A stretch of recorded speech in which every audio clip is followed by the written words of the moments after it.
काँग्रेस हटाओ, काँग्रेस हटाओ, राहुल गांधी, राहुल गांधी। भारतीय जनता पार्टीचा, भारतीय जनता पार्टीचा छत्रपती शिवाजी महाराज की काँग्रेस हटाओ, काँग्रेस हटाओ। विकास जो असेल तो देशाचा फक्त भारतीय जनता पक्ष घडवू शकतो। त्यामुळे अशा बेताल वक्तव्य करणाऱ्या कोणत्याही स्वतःला नेता बनवून घेणाऱ्या व्यक्तींच्या वक्तव्यावर आपण विश्वास न ठेवता माननीय राहुल गांधी यांनी अमेरिकेमध्ये जाऊन त्या ठिकाणी भारताबद्दलचे जे वक्तृत्व काढलं त्याच्यामध्ये त्यांनी सरळ सरळ सांगितलंय की इंडियामधलं आरक्षण आणि इंडियामधलं संविधान आपल्याला कायमस्वरूपी बदलून टाकायचं आहे। म्हणजे या लोकांनी लोकसभेमध्ये ज्यावेळी मतं घेतली त्यावेळी त्यांनी फक्त आरक्षण नरेंद्र मोदी साहेब बदलत आहेत असं खोटं सांगून त्या ठिकाणी मतं घेण्याचं काम या राहुल गांधी असतील त्यांची महाविकास आघाडी असेल यांनी काम केलं।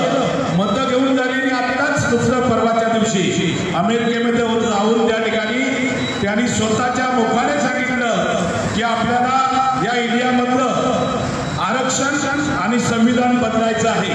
म्हणजे या लोकांच्या पोटामध्ये एक आणि ओठामध्ये एक असा प्रकार राहुल गांधी आणि त्यांचे महाविकास आघाडीचे सर्व पदाधिकारी यांनी आपलं खरं रूप दाखवलेलं आहे। आणि याचा निषेध करण्यासाठी आम्ही कणकवली तालुक्याचे आमचे मंडल अधिकारी दिलीपजी तळेकर आणि सर्व समाजातील ज्ञाती बांधव आम्ही मोठ्या संख्येने या ठिकाणी उपस्थित झालो आहे। कारण हे आंदोलन हे फक्त तळापुरतं मर्यादित नाही आहे। हे आंदोलन संपूर्ण भारत देशामध्ये ज्यांचं कर्तृत्व कसं दाखवण्याचं दात कुठले आहेत, खाण्याचे दात कुठले आहेत हे कळलं पाहिजे। याच्यासाठी ही सुरुवात या तळले गावापासून आपण करत आहोत। तरी मी पुन्हा एकदा राहुल गांधी आणि महाविकास आघाडीच्या सर्व पदाधिकाऱ्यांचे या ठिकाणी सर्व माझ्या समाज बांधवांच्या वतीने जाहीर निषेध करतो। राहुल गांधी यांनी त्यांच्या अमेरिका दौऱ्याच्या निमित्ताने एका विद्यापीठाजवळ आपल्या मनातील भावना मुलाखती दरम्यान व्यक्त केल्या आणि त्या भावना व्यक्त करत असताना त्यांनी असं सांगितलं की या भारत देशामध्ये एक ठराविक अशी सामाजिक परिस्थिती निर्माण झाल्यानंतर आरक्षण रद्द करण्याचा आम्ही निर्णय घेऊ। अर्थात हे वक्तव्य अत्यंत बेताल स्वरूपाचं आहे।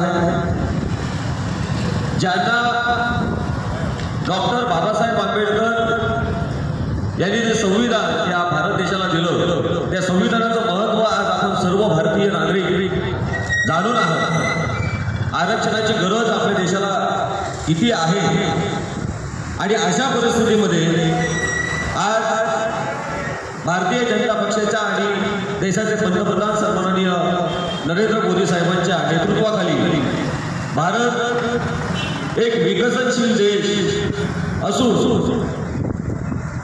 उत्तरोत्तर प्रगतीकडे वाटचाल करत आहे